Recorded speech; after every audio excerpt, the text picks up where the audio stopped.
for today's face-off on Fox Soul. Challengers Quan LX and Big Angry Adams, ready to go blow by blow on those hot topics. Face-off on Fox Soul starts right now. Is that we have not yet seen the same kinds of energy and turnout in all quarters of our neighborhoods and communities as we saw when I was running. Now, I also want to say that that seems to be more pronounced with the brothers. In this round, here's Charles Big Angry Adams. With the brothers, Quanell, that was former President Barack Obama stumping on the campaign trail for Kamala Harris, expressing his concern. Now, I thought the headline was a bit hyperbolic on that clip, saying that he was panicking. He didn't seem particularly panicked to me, but there are those in the upper echelon of the Democratic Party concerned by the numbers, by the lack of energy that they are perceiving amongst black male America for Kamala Harris, and the former president seemed to be suggesting that it was black male sexism. It's kind of tap danced around it. But I don't think it's fair to tell any demographic of people they got to vote for somebody because of the color of their skin or for any other reason. And I think we should be having far more discussion about policy. Now, President Obama did talk to some degree about policies and accomplishments, but we're not having honest conversations because America doesn't want the honest conversation. They don't want the, hey, both parties are going to screw us. Let's make a list of who is going to screw us, our house, our family, our communities the least, and vote for that person. Nobody wants to talk about, it's all, well, you're a black male, you got to vote this way. The former president, Barack Obama, needs to ask himself some serious questions.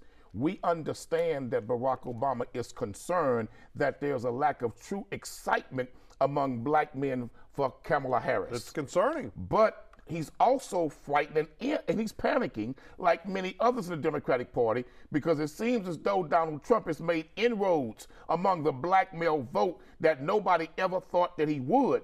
I love Barack Obama. I voted for him twice, but I'm like many millions of black men in this country who realized that we were played by Obama's administration. His administration did, let me finish. But how so? Let me finish.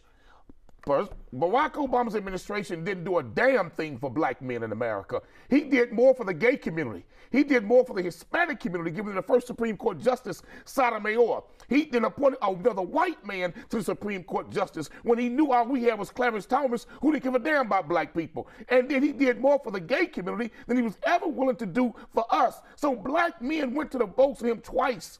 And there was hip-hop entertainers that said never again after his second term would they ever engage the political process and endorse somebody like they did with Barack Obama because we got nothing out of the process.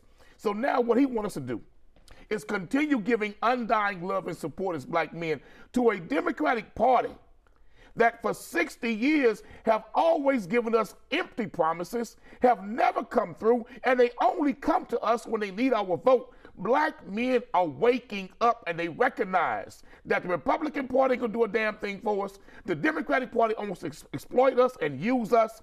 We must collectively come together and send a message to both parties, and in particular that Democratic plantation, that you will not play us anymore, that we will do something to send you a message. So Barack Obama, guess what? You can't claim sexism for two reasons. Because when Hillary Clinton ran, she got the black male vote. We didn't walk away from her. And then ask Barack Obama this. If Michelle Obama was running, would black men support her like they're not supporting Kamala Harris? Because I'm going to tell you something. I would vote for Michelle Obama any day of the week before Miss Harris. Well, part of that clip that Matt mysteriously cut out was him talking about voting for a candidate that's had the same lived experiences, that's gone through the same life experiences as other black males have.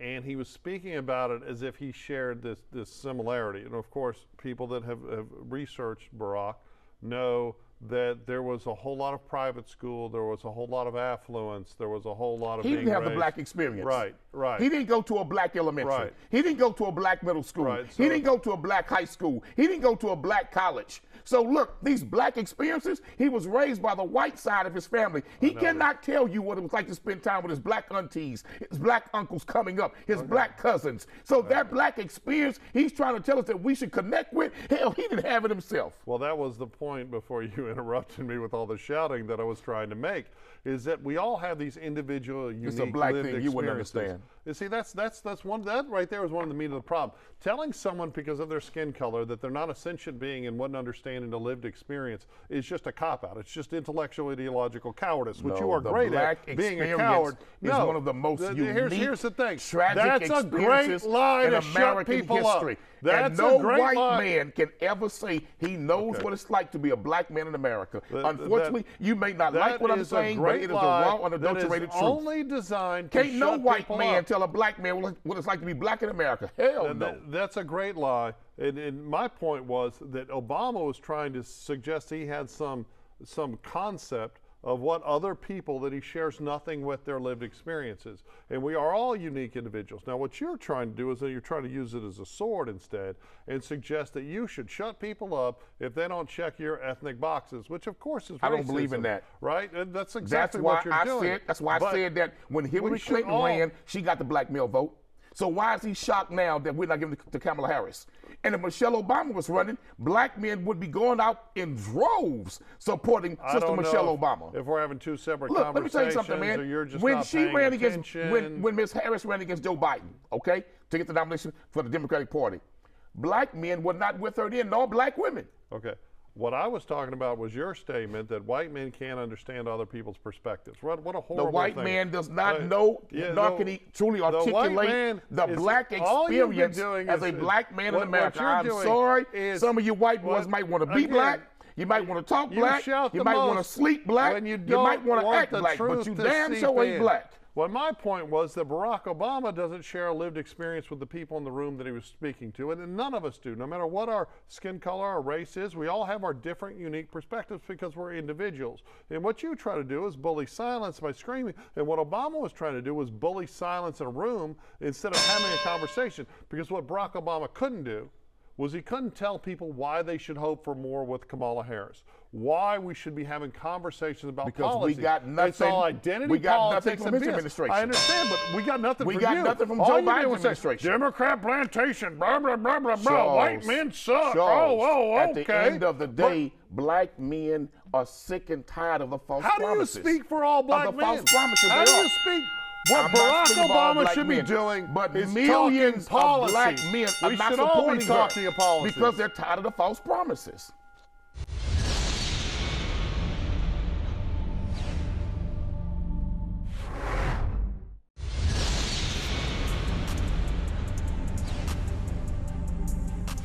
Celebrate Italian American heritage and culture today in Midtown. The 80th annual Columbus Day Parade is happening right now, and participants and spectators have been filling up Fifth Avenue. Fox 5's Michelle Ross joins us live from the parade route with more. And Michelle, what a perfect day for it. Yeah, the weather turned out perfectly for it, Robert. Now we have over 1 million spectators and 35,000 participants here, making this the largest celebration of Italian-American heritage in the United States. No surprise there, considering that here in the United States we have the largest number of, or the largest diaspora rather, here in the U.S. outside of Italy. Now the board chair tells me this year they have more groups here from Italy as well, and this is the 80th year that the parade is marching up Fifth Avenue, and it is put on by the Columbus Citizens Foundation, which says this parade helps fundraise for college scholarships for Italian-American students. And more. In this round, here's Quanell X. Charles, we just watched a video of Italians in America and many more Americans in this country in the city of New York celebrating Columbus Day. And they were all so excited. I saw one float with the pilgrims dressed as pilgrims on the float, and many were so excited to celebrate Columbus Day. Christopher Columbus, one of the worst, most notorious genocidal freaks, pedophile freaks, murdering and killing and raping freaks in the annals of world history, We're now celebrating a day in his honor. It is a disgrace and a shame to say to any indigenous America in this country that we should celebrate a day remembering that man and his quote-unquote lying discovery. You can discover something that was already here. And what he did when he got here was an act of absolute genocide and those who came with him.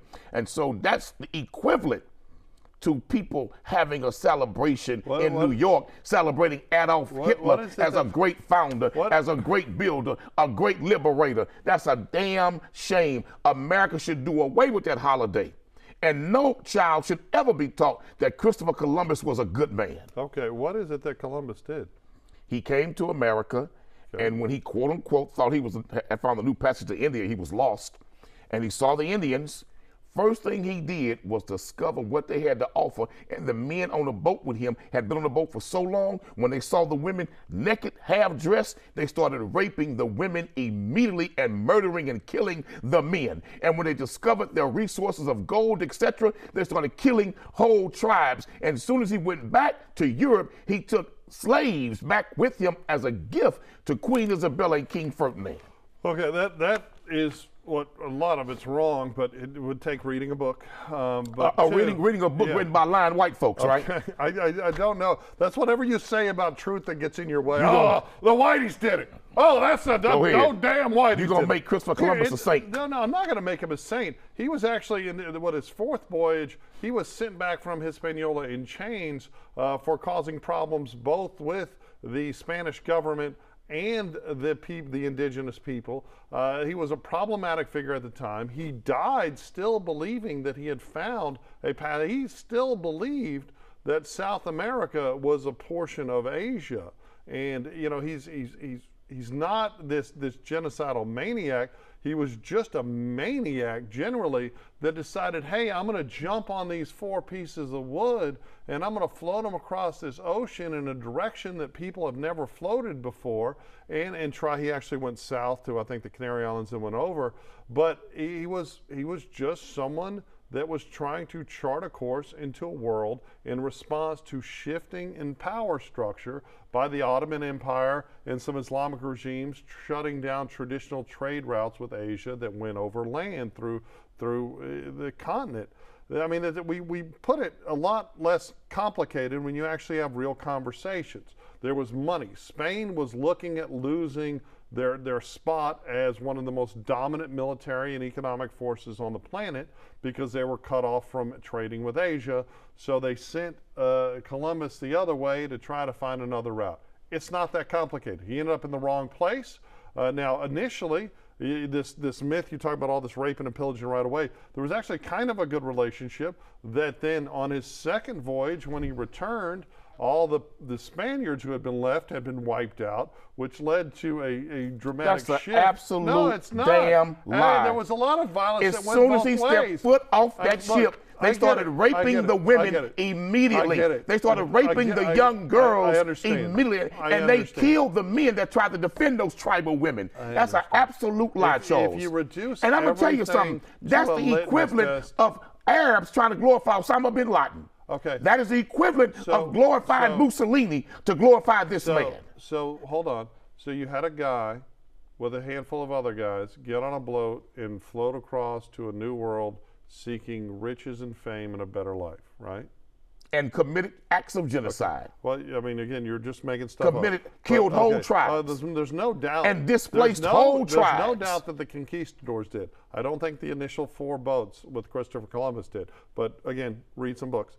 I like when you say read some books. Well, because you the don't read, you just Black make history, up. Dr. Carter you G. read Woodson whatever they hand said you, the one thing that you give like, a white man is a book full of lies. He'll tell you the truth. I know. Whitey lies. He'll tell you the truth. Look, oh my God, the white person is lying. So you think this man should have a holiday? No, I don't care. I think that at the time of his life, when his life was over, he would not have a holiday. He was viewed by many in Europe as being a problematic figure.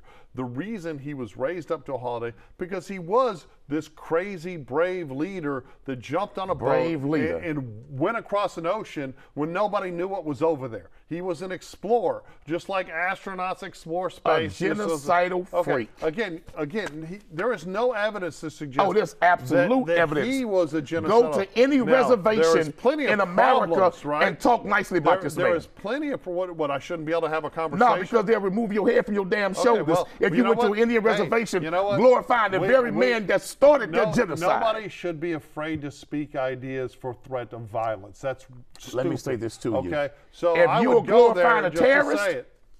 if you're glorifying a terrorist, okay, it's okay with you all to punish those who do that. You all?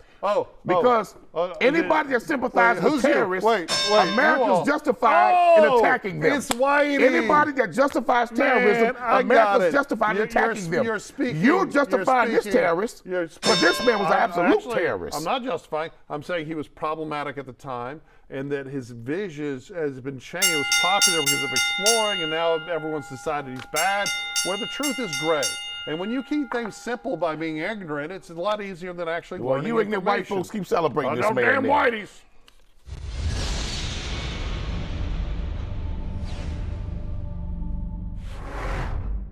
In today's face-off, up. I was white in a suit, you would stop the plane.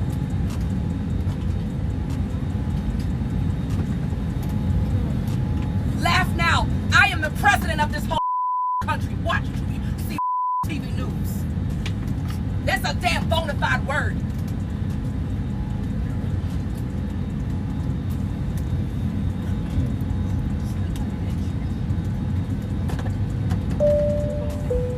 Yes, I need to get off this plane, and I'm gonna tell you straight up, don't you ever come against nobody because of their skin color again. You had enough time. I seen Frontier do illegal stuff several times. I've been riding you for the last 8 years. Don't tell me. You had enough time to stop that telepilot to not go. You just released him from the thing. I saw it out the window. I know it within my heart. We called him, and as soon as we went up there, we called him. We told him that he is already on rapid communication. They were already starting to push his back rate is up. That's a lie from the pit of hell. Where you get it from? They're calling us to that mission. Let me tell you, what's your name? Cynthia, and your last name? Thank you. We'll be out here. I am an affirmed sovereign ruler here in the government. 7 continents I own. Keep laughing. Watch your ass be right on a boat. We shipping people out just for a nice group of expedition. What comes around goes around. This time now. Keep laughing. Watch what happens. You'll be expired.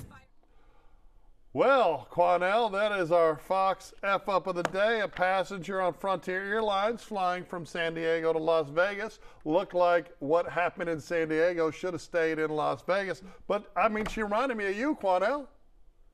She was blaming the white stewardess for being white. She was saying that that plane would have stopped. If she had white skin, they'd have turned that plane around. She was blaming racism for the fact that everyone was just trying to get their flight done. So, I mean, maybe you don't agree. Maybe you're on her team. Talk to me, Quanell.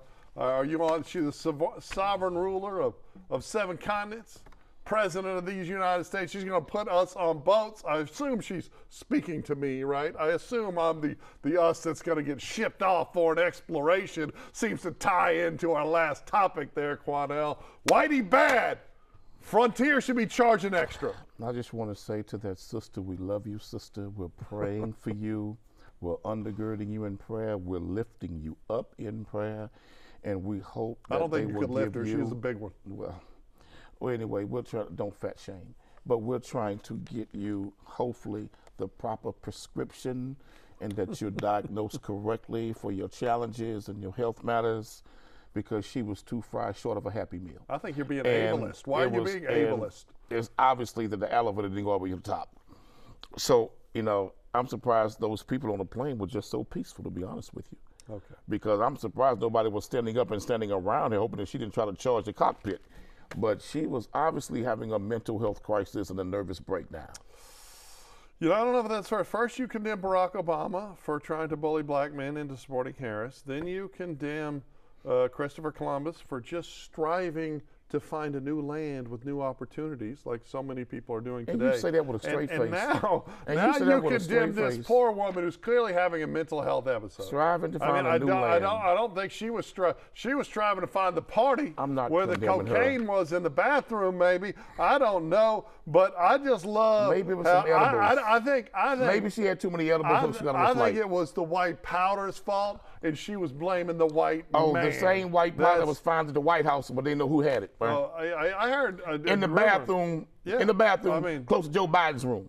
Well, I mean, I think that I would put if I had a bet, I would either say Hunter Biden or Kamala Harris. I don't know if Joe Biden. You're going to put that on the system. I don't know if Joe Biden. Biden because she's a black woman, you're going to make her a cokehead. Well, I mean, she's just younger. Because she's a black woman, you're going to make her a cokehead. We know Vice President Harris parties. You ever seen her and Montel chilling in the club?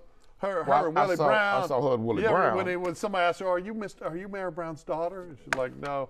But I mean, I like Kamala Harris. I think she's a lifelong public servant. I think that she is. I would just find it more likely. Why compare her to the assistant with this nervous breakdown? I would just think it was more likely a member of her young team. I wasn't comparing Kamala Harris. And how do you know she don't own 7 continents? Well, she might. See, she might. See.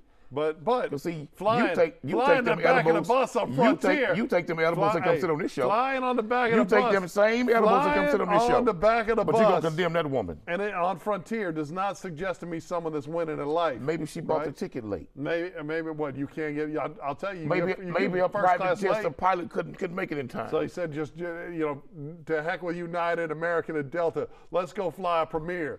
Where you might make it, but you know what? That show was going viral in 2024. We should all be flying Frontier just so we can get Andy Warhol's 15 minutes of fame. That white woman on there, she's getting TMZ attention. But you normally see that on Spirit, though. What's wrong with Spirit? Frontier, it's all the same, right? Spirit all the way live. Southwest? Spirit all the way live. I don't fly any of that. I don't fly, United, I'm looking out for you. You leave the trap house to get on Spirit. There you go.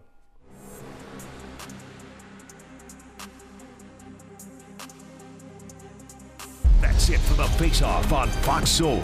We'll catch you next time.